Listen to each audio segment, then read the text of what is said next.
जवान लड़की लगती है। जरा एम्बुलेंस बुलवाओ।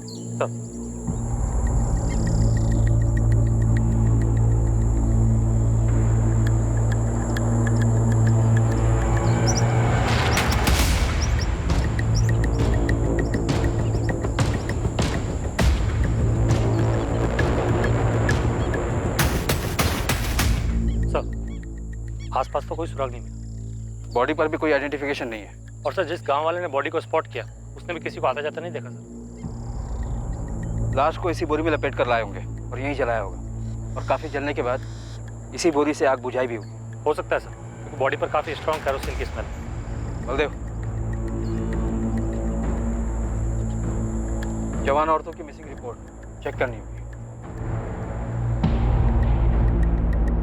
दोषी है डबल मर्डर है। प्रेग्नेंट थी? 4 महीने का फीटस था।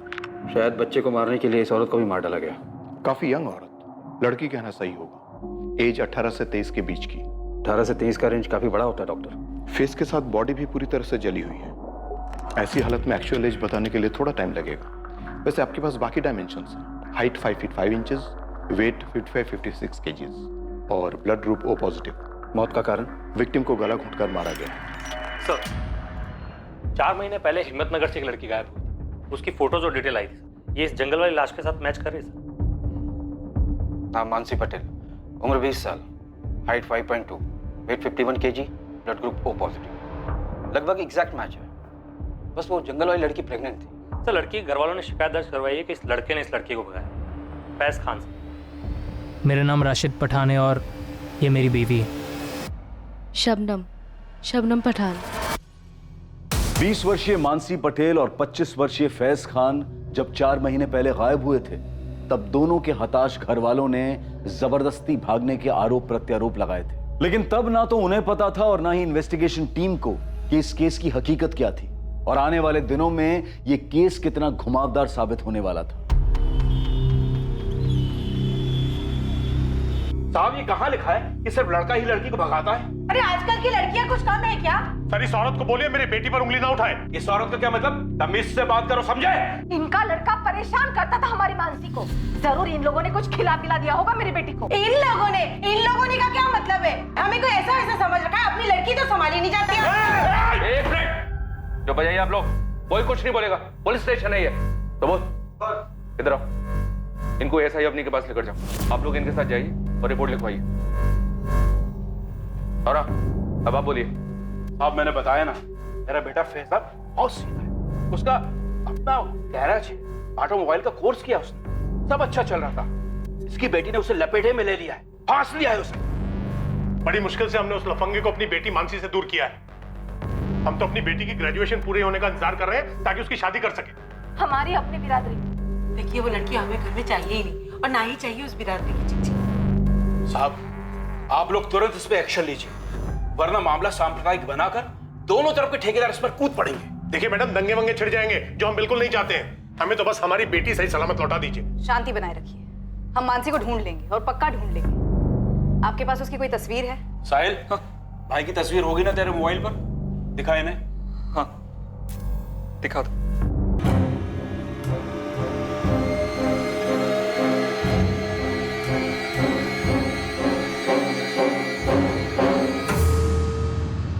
देखिए, आपको तो बताइए किस तरह से चिंगारी सोशल मीडिया पर सुलगाई जाती और उस चिंगारी से बनी आग पूरी पूरी बस्ती को जला देती। तो मेरा मशवरा यह है, थोड़ी शांति रखिए आप लोग। जले भी लाश की फोटो और पोस्टमार्टम रिपोर्ट हिम्मतनगर के करमवीर नगर थाने भेजो तुरंत।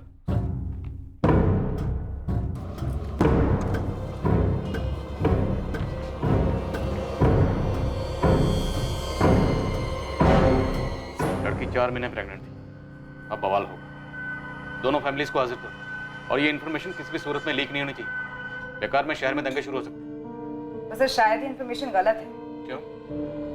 लाश जली हुई है लेकिन बाकी सारे पैरामीटर तो मैच हो रहे हैं। लेकिन सर 4 महीने पहले जब मानसी और फैज भागे थे, तब हमने उन्हें उन दोनों के इंस्ट्रूमेंट के IMEI नंबर से ट्रेस कर लिया था। दोनों लोकेशंस मुंबई में माही इलाके के दिखा रहा था।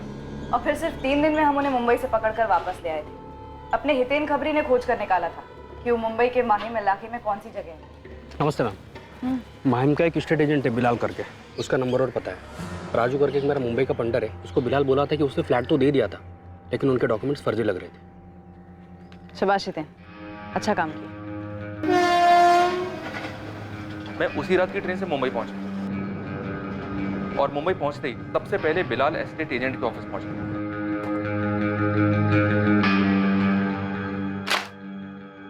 ये डॉक्यूमेंट्स फर्जी हैं बिलाल।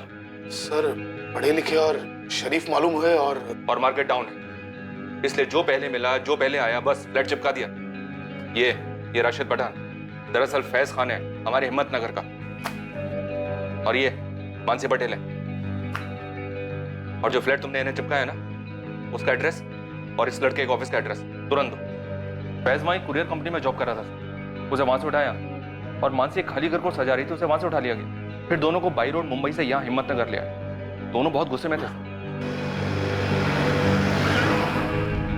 3 दिन में हम असली शादी कर रहे हैं, आप हमें ऐसे कैसे गिरफ्तार कर सकते हैं? तुमने जो ये नकली की शादी की है, समझ लो उसी के लिए गिरफ्तार हुई हो। हम दोनों बालिग हैं सर, आप भी जानते हैं आप ये जो कर रहे हैं वो गैर कानूनी है। आप लोग हमें इससे रोक नहीं सकते, ना ही हमारे घर वाले। अगर वो लोग तुम दोनों को अपनी जिंदगी जीने से रोक रहे हैं तो उनके खिलाफ शिकायत करो, बजाय इसके कि फर्जी डॉक्यूमेंट्स बनवाओ। बालिग हो तो बालिगों की तरह पेश आओ ना।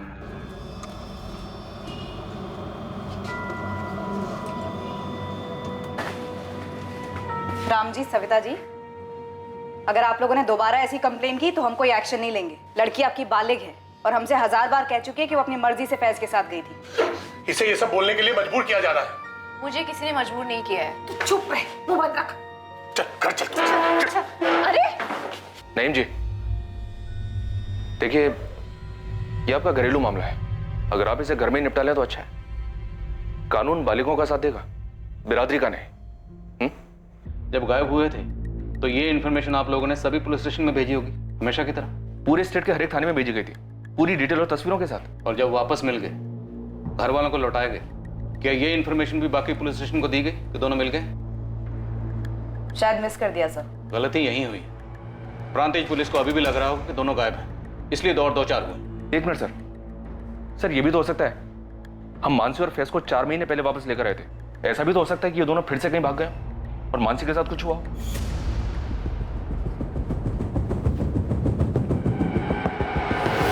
पुलिस को अब एक चौंकाने वाली खबर मिलने वाली थी और मानसी पटेल मर्डर केस की तहकीकात एक भवंडर में भंवर का अनुभव देने वाली थी।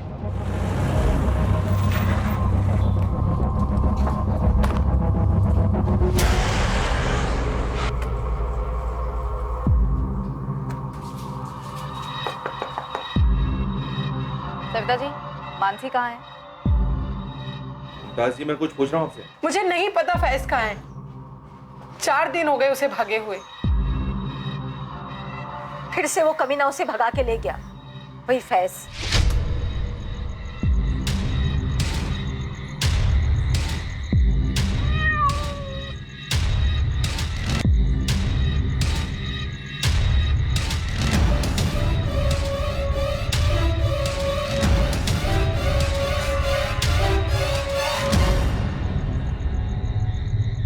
फैज के साथ आखिरी बार बात कब हुई थी आपकी? बताया तो 4 दिन पहले भागे हैं वो। उसके बाद बात ही नहीं करने दी होगी उस लड़की ने। तो फिर आपने कंप्लेंट क्यों नहीं की? की थी मैडम, मैं और मानसी के बापू आए थे आपके थाने। कब? 4 दिन पहले। सुबह मानसी गायब हुई थी और दोपहर में हम लोग आए थे। आप लोग उठिए और जाइए यहाँ से। पहले आप हमारी शिकायत तो दर्ज कीजिए। वो फैज खान फिर हमारी बेटी मानसी को भगा कर ले गया है। आप लोगों को पिछली बार बोला गया था कि वो दोनों बालिग हैं, हम उनके निजी मामले में दखल नहीं दे सकते। अब आपकी शिकायत दर्ज नहीं होगी, बिना नाटक के जाइए यहाँ से। हम एक बार मैडम से मिलने तो दीजिए। वो नहीं मिल सकती, बोला जाइए आप दोनों। आप राम जी को लेकर कल सुबह हिम्मतनगर सिविल हॉस्पिटल में आ जाइए। हॉस्पिटल? क्यों? प्रांतिज पुलिस को एक लाश मिली है। हाइट, बॉडी, ब्लड ग्रुप, उम्र सब कुछ मानसी से मिलता है। कत्ल के वक्त वो 4 महीने प्रेग्नेंट थी।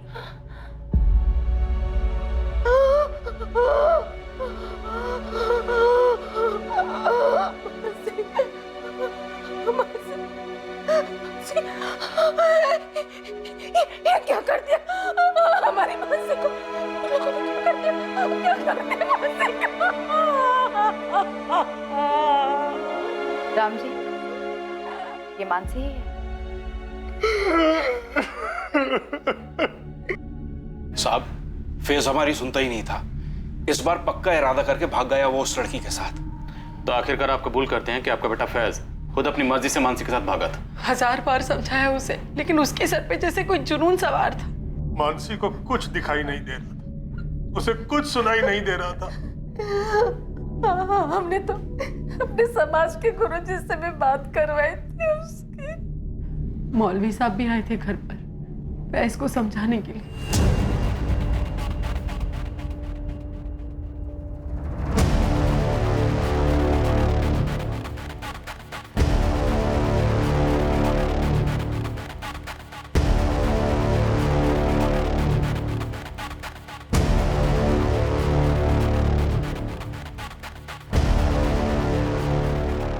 बिरादरी का तो छोड़िए, माँ बाप का भी ख्याल नहीं किया और पीछे अपना ये मोबाइल छोड़ गया था। साहिल, इसका पासवर्ड मालूम है तुम्हें? जी नहीं पता सर। एफएसएल भेज देता हूँ सर, पासवर्ड क्रैक करने के लिए। बोलो अर्जेंट। सर साहब, इन दोनों के बारे में कुछ पता चला? मर्डर हुआ है मानसी का। क्या ये क्या कह रहे हैं आप? और कत्ल के वक्त लड़की 4 महीने प्रेग्नेंट थी। फैज के अलावा किसी और पर शक? कोई दूसरा बॉयफ्रेंड रहा हो? और कोई नहीं था। बिरादरी में से किसी को कुछ पता चला हो और गुस्से में कुछ कर दिया हो बिरादरी की इज्जत के खातिर? क्यों राम जी? जी नहीं मैडम, इस फैज को फांसी नहीं, इसको जिंदा जला देना चाहिए। क्या बोल रहे हैं आप? मेरा बेटा किसी का खून नहीं कर सकता। सब गलती की है मेरे बेटे ने, लेकिन वो उससे बहुत प्यार करता था। और अगर इस तरह मार ही डालना होता तो 3 बार उसके साथ भागता नहीं वो। क्या 3 बार? इसके पहले तो मुंबई भागे थे ना, जब वापस लेकर आए थे हमें। उसके पहले भी कहीं भागे थे? मुंबई जाने से पहले एक बार और, उसके 1 साल पहले। दरअसल वो लड़की मानसी मेरे बेटे साहिल की दोस्त थी। क्लासमेट? लड़की मानसी मेरे बेटे साहिल की दोस्त थी।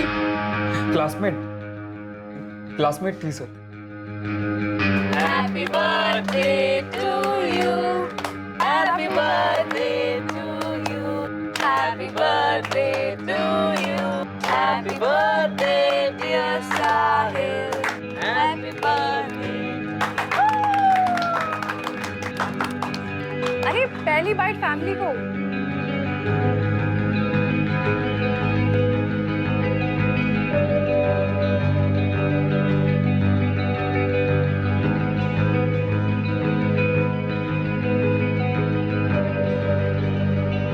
अब 2 साल से दोनों का चक्कर चल रहा था।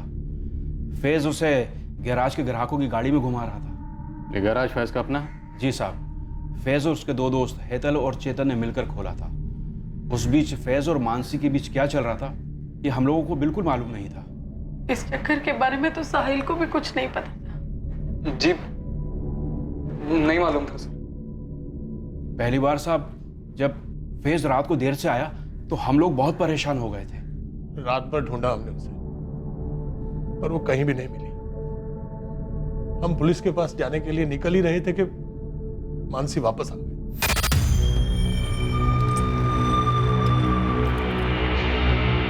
मानसी? कहाँ थी तू रात भर? ऐसे बिना बताए कैसे जा सकती है तू? अरे पापा अंदर तो चलने दो। कितनी शांति से बात कर रही है। और हम लोग पुलिस स्टेशन जा रहे थे। अच्छा नहीं गए आप लोग, मजाक उड़ाते हैं आपका। लेकिन कहाँ थे बेटा तू रात भर? एक फोन तो कर देती ना। और मेरे फोन की बैटरी ऑफ हो गई थी, चार्जर नहीं था इसलिए कॉल नहीं कर पाया। तो किसी और के फोन से फोन कर लेते ना भाई। किसी ने पूछा तुझसे? चल अंदर जाओ, सो जा। अरे बेटा तू था कहाँ?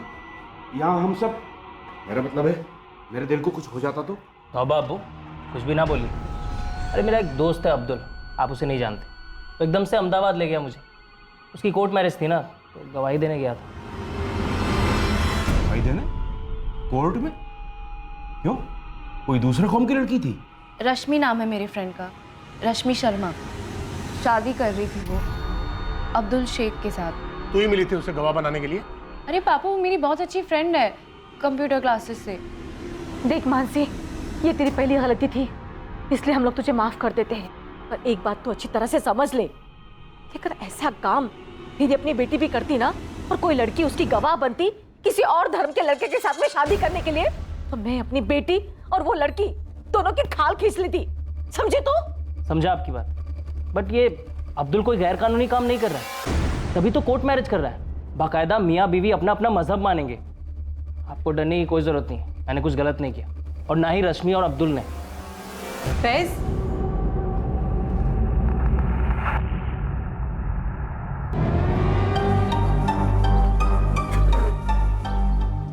हमारा एक्सपेरिमेंट पूरी तरह से फेल नहीं हुआ है फैज।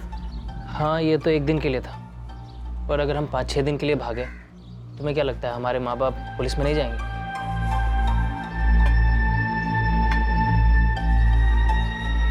मुझे तो लगता है कि हम डायरेक्ट बता ही देते हैं, मम्मी पापा ये फैज है, फैज खान, मैं इसे लव करती हूँ और हम शादी कर रहे हैं, बस फिर स्टोरी ही खत्म। चुप, स्टोरी शुरू होने से पहले ही खत्म हो जाएगी। तो फिर और क्या करें? एक काम करते हैं, एक बार फिर से बात देखते हैं, मेरे अम्मी अब्बू और तुम्हारे मम्मी पापा पीछे पड़ते हैं। डन। अभी और जब दूसरी बार भागे तो आप ही लोग 3 दिन में मुंबई से उन्हें ढूंढकर वापस ले आए थे। सब कुछ ठीक ही था, हमें लगा दोनों एक दूसरे को भूल गए, और फिर 4 दिन पहले फिर भाग गए। मैंने इससे कहा कि हम पुलिस में गए तो बदनामी हमारी होगी। आखिर लड़की को लेकर हमारा लड़का ही भागा है ना। साहब, मेरा बेटा उस लड़की से बहुत प्यार करता था। जिस लड़की की बात आप कर रही हैं, कत्ल हो चुका उसका। कत्ल के वक्त लड़की 4 महीने प्रेग्नेंट थी। कैसा प्यार था ये? साहब, मैं आपसे कह रही हूँ, मैं उस लड़की का क्या किसी का कत्ल नहीं कर सकता है। तो फिर मानसी को कौन मार सकता है? आपकी बिरादरी में या खानदान में ऐसा कोई है जो इन दोनों के इस रिश्ते को जानता है और जो इसके सख्त खिलाफ है?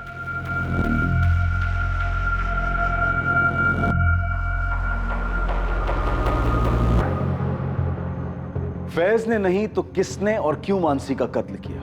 इसका जवाब फैज ही दे सकता था, जिसके लिए पुलिस ने मैनहंट जारी कर दिया।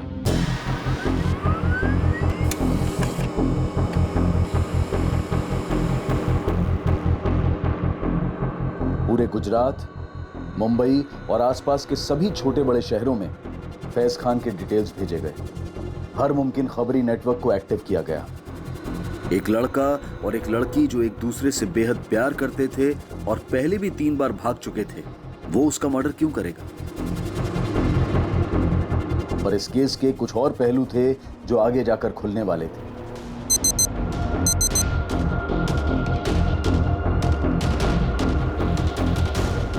कुछ और खिलाड़ी थे जिनका किरदार उभर कर आना बाकी था।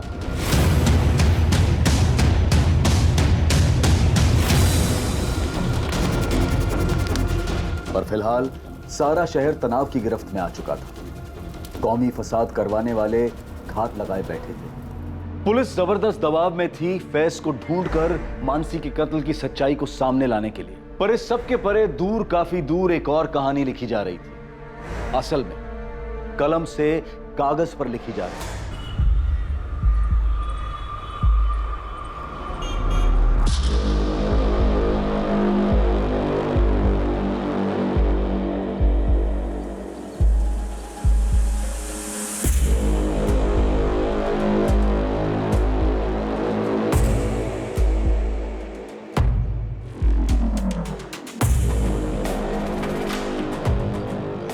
बब्बन, काम ठीक से समझ गए हो ना?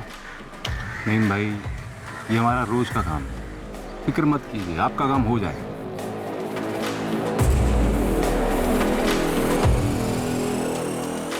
लखन, किसी को कानो कान खबर नहीं होनी चाहिए, और पुलिस को तो बिल्कुल भी नहीं। अरे रामजी भाई, शांति रखो।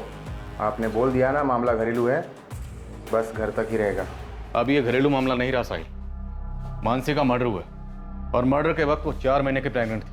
तुम्हारे भाई की गर्लफ्रेंड थी। दोस्त तो तुम्हारी भी थी। सर, मैं सच कह रहा हूँ, मुझे कुछ नहीं पता। साहिल, तुम 4 महीने पहले में काफी नर्वस दिखाई दे रहे थे। हालत तो अभी भी पतली है तुम्हारी। बोलो, क्या छुपा रहे हो? अरे बोलो, डरो मत, बोलो। सर, मैं सच ही कह रहा हूँ, मैं बचपन से ही नर्वस हूँ सर। अब चाहे तो किसी से भी पूछ लीजिए। तुम्हें क्या लगता है मर्डर फैज ने किया?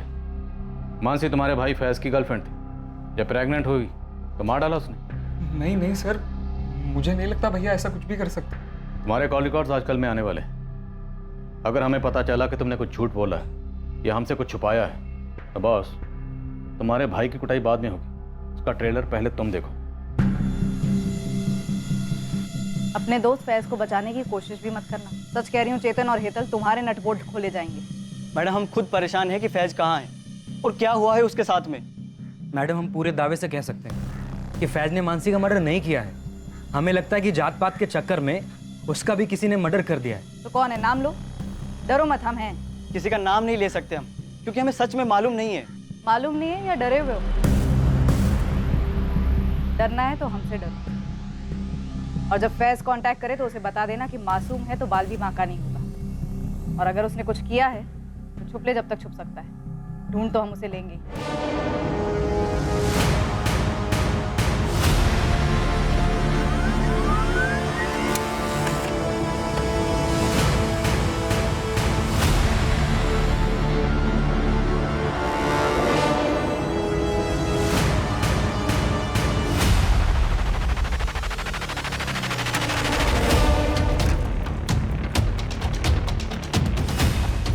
पोस्ट किए गए तीनों खत दरअसल एक ही खत की 3 कॉपीज थीं जो 3 अलग अलग एड्रेसेस पर पहुंचने वाली थी। और ये चौंकाने वाले खत मानसी मर्डर केस पर नई रोशनी डालने वाले थे। सर, फैज के भाई साहिल खान और उसके गराज के पार्टनर्स चेतन पंड्या और हेतल देसाई के फोन रिकॉर्ड स्कैन किए। कुछ शक करने जैसा तो नहीं निकला है। भाई साहिल खान पे स्पॉट डालना हो।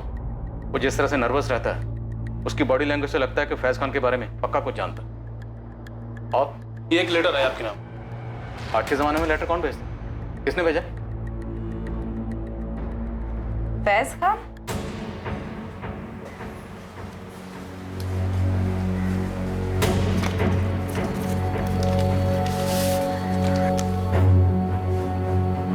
जब तक आप लोगों को ये चिट्ठी मिलेगी, मैं इस दुनिया से जा चुका हूं। लेकिन जाने के पहले मैं आप सबको एक सच बताना चाहता हूं। मानसी के साथ मेरा रिश्ता सिर्फ और सिर्फ जिस्मानी था। कम से कम मेरी तरफ से तो उतना ही था। 1 साल पहले जब हम अहमदाबाद गए थे, तब कोई रश्मि और अब्दुल की कोर्ट मैरिज नहीं थी। बस हम दोनों पूरा दिन और रात एक लॉज में थे। मुंबई में भी हम वही करते रहे जिसके लिए हम घर से भागे थे। पर जब पुलिस ने हमें पकड़कर वापस लाया और सभी बड़ों ने मुझे समझाया, तब मैंने सोच लिया था कि अब मुझे मानसी से ब्रेक ऑफ करना है।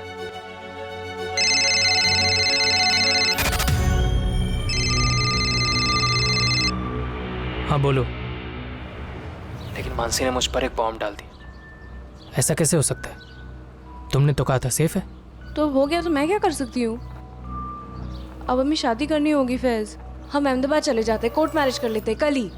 शादी कोई इंस्टेंट कॉफी नहीं है कि बस कर ली। उस दिन लॉज रूम में तुमने ये सब नहीं सोचा था? जो भी हुआ वो हम दोनों की मर्जी से हुआ। मैंने कोई जोर जबरदस्ती नहीं की थी तुम पे। तो शादी करना तुम्हारी मर्जी नहीं है? इतना सब कुछ हो गया और सब बड़ों ने भी समझाया। मानसी, मुझे लगता है हम दोनों की भलाई इसी में है कि हम अब अलग हो जाएं। देखो, तुम इस बच्चे को अबॉर्ट कर दो, जो भी खर्चा आएगा मैं पे करूंगा। फैज, या तो कल सुबह तुम अहमदाबाद में मुझसे शादी करोगे, या फिर कल सुबह मैं पुलिस में जाके तुम पे किडनैपिंग और रेप का केस ठोक दूंगी, समझे? फिर देखो कैसे पे करोगे। मानसी, पिछले 2 बार की तरह मैं आज रात को भी 3 बजे निकलूंगी। तुम मुझे हाईवे पे मिलना, और अभी इसी वक्त अहमदाबाद के किसी लॉयर को हमारी शादी के लिए अरेंज कर लेना, वरना तुम बहुत पछताओगे फैज।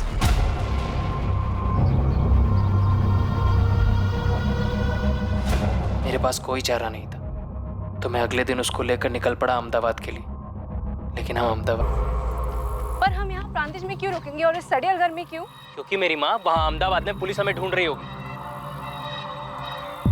पर हमारी शादी हो जाए, फिर वो तो क्या, उनका बाप भी हमें नहीं टच कर सकता। मैंने उससे झूठ बोला उसका भरोसा जीतने के लिए, ताकि मैं अपना मकसद पूरा कर सकूं।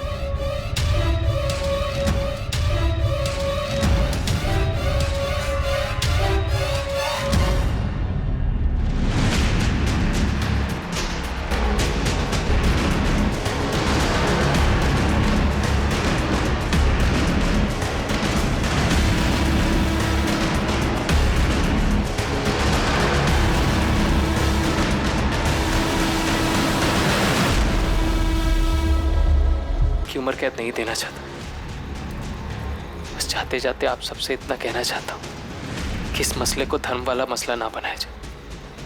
पूरी गलती सिर्फ और सिर्फ मेरी है। कमजोर खुदगर्ज इंसान। अल्लाह हाफिज अम्मा, साहिब, मानसी के मम्मी पापा, आपसे तो मैं माफी मांगने दिल्ली चौक एरिया से पोस्ट किया गया। दिल्ली पुलिस से कांटेक्ट करो और लावारिस लाशें चेक करने के लिए कहो। हो सकता है दिल्ली के किसी होटल या लॉज में नाम बदल के रह रहे हैं। जी सर, मुंबई में भी नाम बदल के रह रहा था। राशिद पठान के नाम से फ्लैट लिया था इसने। अवनी, तुम फैज खान के हैंडराइटिंग सैंपल्स कलेक्ट करो और एफएसएल में भेजो, हैंडराइटिंग स्पेशलिस्ट के पास तुरंत।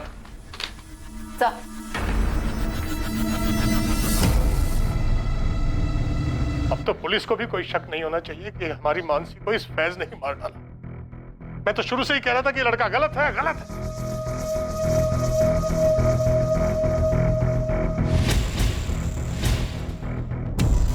अल्लाह, ये क्या कर दिया फैज तूने? क्या कर दिया? नहीं, फैज ने क्या कर लिया?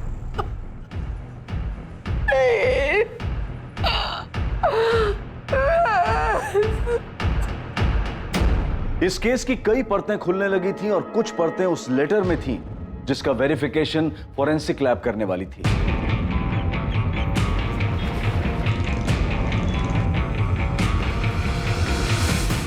दूसरी ओर दिल्ली पुलिस ने फैज को लावारिस लाशों में ढूंढा पर उनके हाथ कुछ नहीं लगा।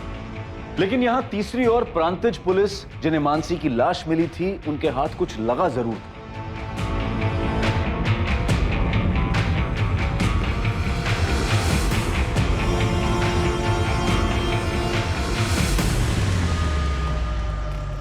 सर, ये जंगल के बाहर का सीसीटीवी है जहां से उस रात को ये गाड़ी गुजरी, और यहीं से लगभग 1 किलोमीटर अंदर हमें मानसी की जली हुई लाश मिली थी।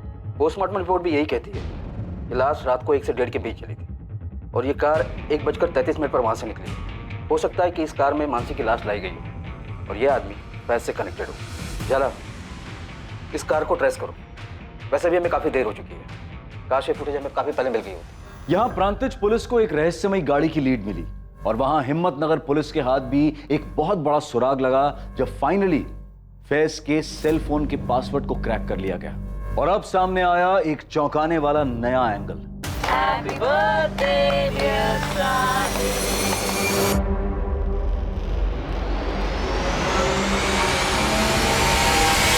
सर, मुझे यहाँ पे क्यों बुलवाया गया है? तुम्हें हमने नहीं, फैज ने बुलाया। फैज ने? हाँ शालू, हमने फैज के फोन का पासवर्ड क्रैक किया। उसमें से हमें ऐसी बहुत सी चीजें मिली जो तुम्हें मालूम थी, पर तुम तो सामने आई नहीं बताने के लिए। लेकिन फिर भी ये सामने आ गया। तुम्हारे और फैज के बीच में एक्सचेंज हुए मैसेजेस,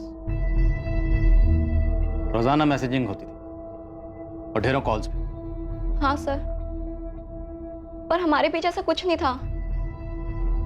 मेरा मतलब फैज की तरफ से ऐसा कुछ नहीं था। तो तुम्हारी तरफ से था शालू? हाँ मैम, मैं फैज को लाइक करती थी और वो सिर्फ मानसी को ही लाइक करता था। वो तुम्हारे मैसेजेस से जाहिर होता है, पर फिर भी वो तुमसे सब कुछ शेयर करता था। तो वो सिर्फ एक दोस्त के नाते करता था। फैज ने तुम्हें एक मैसेज भेजा था जिसमें उसने लिखा है कि मेरे और मानसी के रिलेशनशिप को सबसे बड़ा खतरा हमारे पेरेंट्स से तो है ही, लेकिन एक और खतरा है और वो है मेरे छोटे भाई साहिल से। तो क्या वाकई उनके रिलेशन को साहिल से खतरा था? हाँ, मुझे फैज ने बताया था।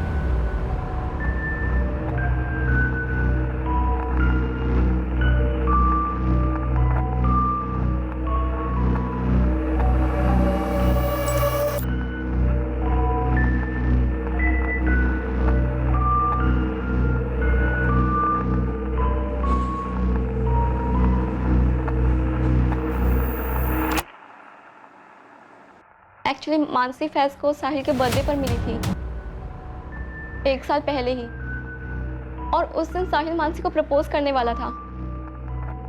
वो पागल हो गया था उसके पीछे 11th स्टैंडर्ड से, 2 साल से ही।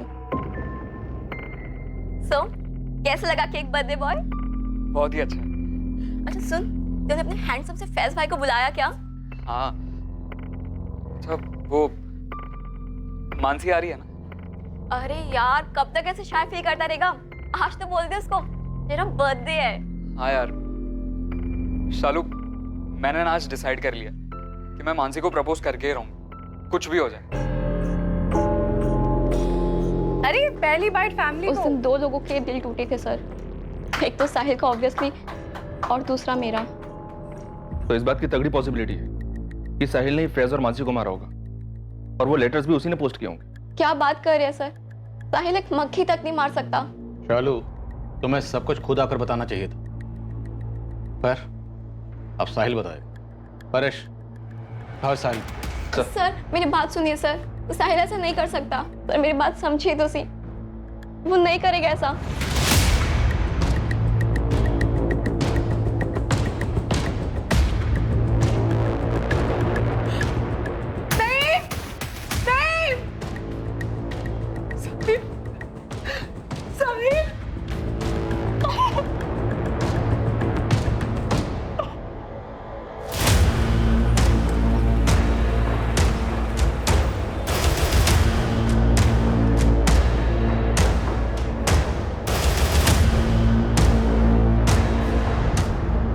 क्या ढूंढ रहे आप? देखिए, मुझे जानने का हक है। आप लोगों की गलतफहमी के कारण मेरे पूरे दिन का नुकसान हो गया। कौन भरपाई करेगा इसका? अरे कुछ बोलो यार।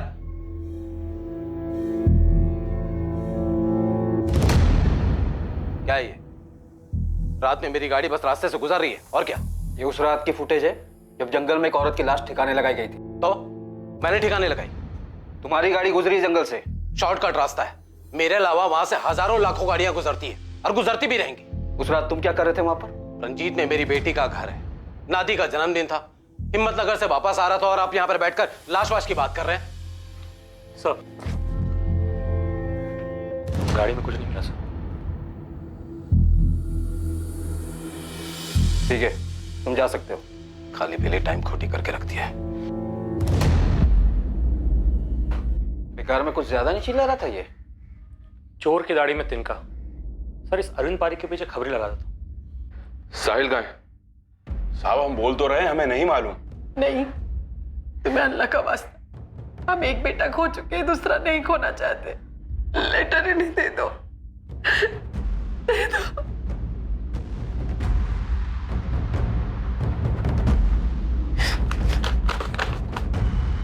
अम्मी, अब्बू, दरअसल मैं मानसी से प्यार करता था, पर फैज भाई को वो अच्छी लगने लगी। मुझे इस बात से बहुत तकलीफ थी। मुझे पता चला था कि मानसी भी घर से गायब थी। ठीक तभी जब फैज भैया गायब हुए थे, मैंने 2 और 2 साथ में जोड़ लिया कि भाई और मानसी साथ में ही गायब हुआ होंगे। और मैंने भाई से पूछा, कल दिन भर और रात भर आप मानसी के साथ थे ना? हाँ, तो अम्मी अब्बू को बोलेगा, चुगली करेगा मेरी? मानसी मेरी गर्लफ्रेंड है, तुझे प्रॉब्लम है इससे? हाँ है प्रॉब्लम, क्योंकि मैं भी लाइक करता हूँ उसे 2 साल से। अबे ढक्कन, पहले क्यों नहीं बताया? आपको सब पता था। मैं दिन भर उसके बारे में बातें करता था। मेरे बर्थडे पे भी पहला केक मैंने उसे खिलाया था। आपको सब पता था। देख, अचकानी बातें मत। तूने कभी मानसी से कुछ कहा या मानसी ने तुझे कुछ बोला? नहीं ना? देख, मानसी अब मेरे साथ है, तुझे समझना पड़ेगा। नहीं समझना है मुझे। देखो भाई, अगर आपने मानसी के साथ कुछ भी गलत किया ना, तो मैं मार डालूंगा आपको, और फिर खुद को। इसमें हम क्या कर सकते हैं सर? फैज ने मारा हो या साहिल ने मारा हो, इनके पूरे खानदान को जेल में डाल दीजिए सर। जिसने भी मारा है हमारी बेटी को, हमें सिर्फ इंसाफ चाहिए। साहब, हमें तो लगता दाल में अभी भी कुछ काला है। मेरे दोनों बेटे, नहीं, हमारी परवरिश इतनी गलत नहीं हो सकती। देखिए, फिलहाल तो यही लगता है कि फैज ने मारा, और उसने मारने के बाद चिट्ठियां भिजवाई और खुद फरार हो गए। दिल्ली में फैज की लाश नहीं मिली, या फिर हो सकता है कि साहिल ने मारा और वो चिट्ठियां किसी और से भिजवाई उसने। लेकिन वो दिल्ली गया ही नहीं। किसी और से भिजवाई हो, चिट्ठियां भिजवाना मुश्किल नहीं है। सर, फोरेंसिक लैब से फोन आया था। हैंडराइटिंग एक्सपर्ट ने दोबारा चेक किया, वो हैंडराइटिंग फैज की नहीं है। अब नहीं, साहिल के लिए तुरंत रेड अलर्ट जारी करो, बच के नहीं निकलना चाहिए। साहब, इस बार तगड़ी खबर लाया हूँ। नईम खान, लड़के का बाप, उसने बबन कुरैशी को पैसे दिए। मानसी को मारने के लिए? अब वो तो बबन से निकलवाओ ना आप। चल ठीक है, और कुछ?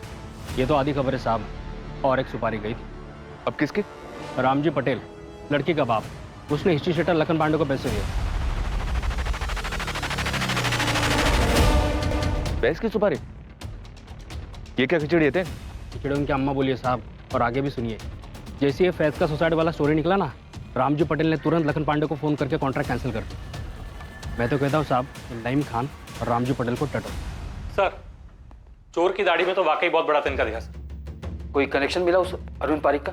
बिल्कुल सर, खबरी रामचंद को लगाया था इसके पीछे, और उसने बताया कि अरुण पारिक की बहुत ही खास दोस्त थी। सोचिए किसके साथ? फैज खान की फैमिली से? नहीं सर, मानसी पटेल के फादर रामजी पटेल के साथ।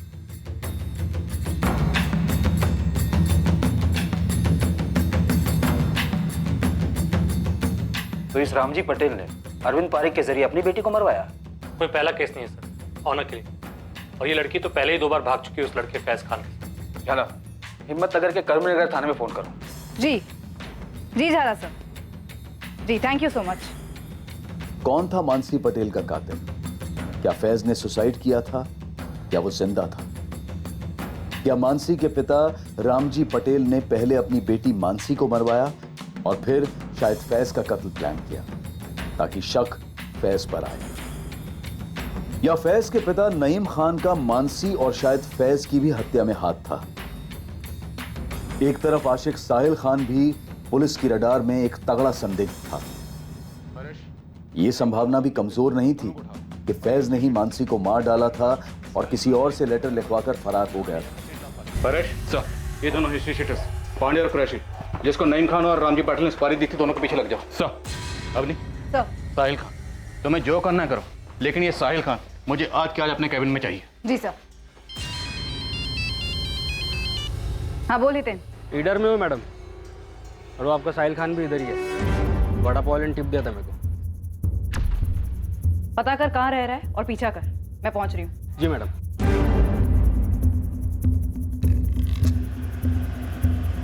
कुछ तो बोलिए, क्यों उठाया है हमें? सब कुछ तो खत्म हो गया है, अब क्या बात करनी है आप लोगों को हमसे? मेरी बेटी मानसी वापस तो नहीं लौटाएगी ना? चल फटाफट शुरू हो जा, बता दे कि कैसे मारा मानसी को और फैज को भी। सर मैं सच कह रहा हूँ, मैंने मानसी को नहीं मारा, सच कह रहा हूँ सर। लेकिन मैंने भाई का और मानसी का रिश्ता तोड़ने का ट्राई जरूर किया था।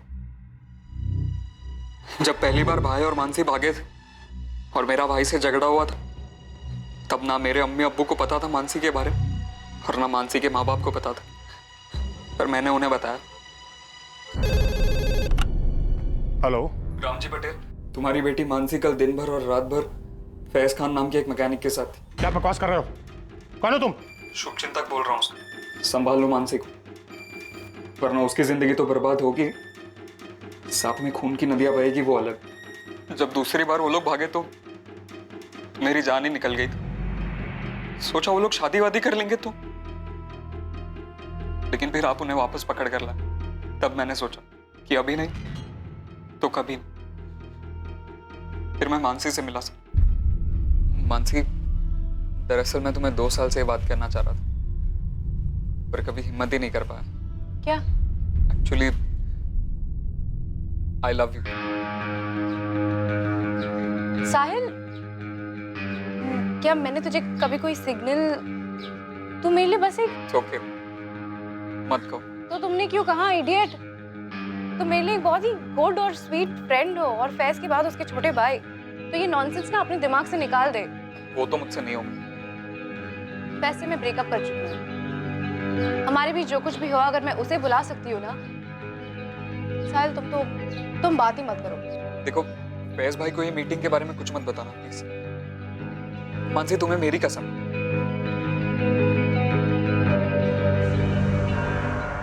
ऑब्वियसली मुझे नहीं पता था कि वो प्रेग्नेंट, और भाई के साथ ब्रेकअप करने वाली बात वो भी झूठी थी। 2 महीने बाद वो लोग तीसरी बार भागे और फिर ये न्यूज आई।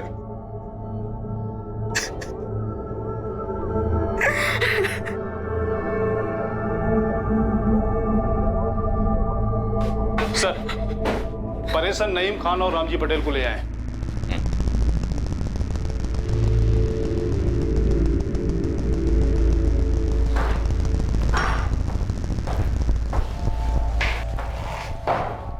साहब, मैंने बब्बन को पैसे दिए थे, लेकिन मानसी को ढूंढने के, ताकि ये लोग ये मेरे फैज के साथ कुछ करना दे। मुझे भी यही डर था।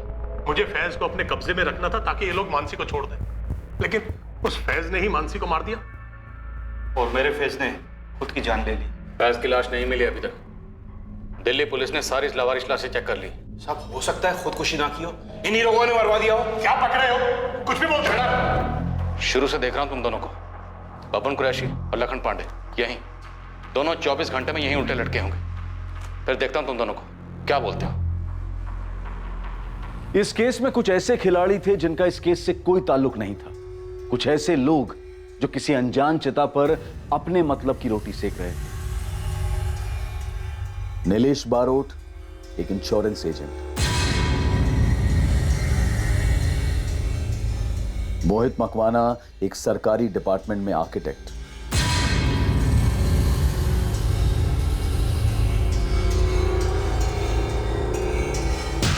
और रुचिका एक हाउसवाइफ।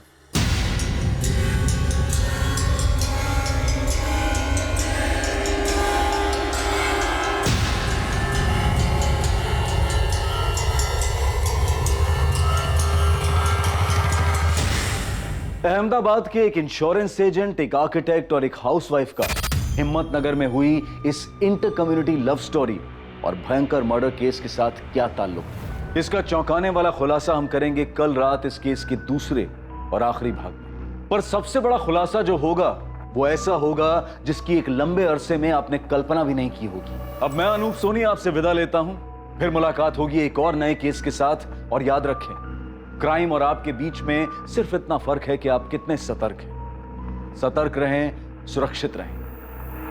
जय हिंद।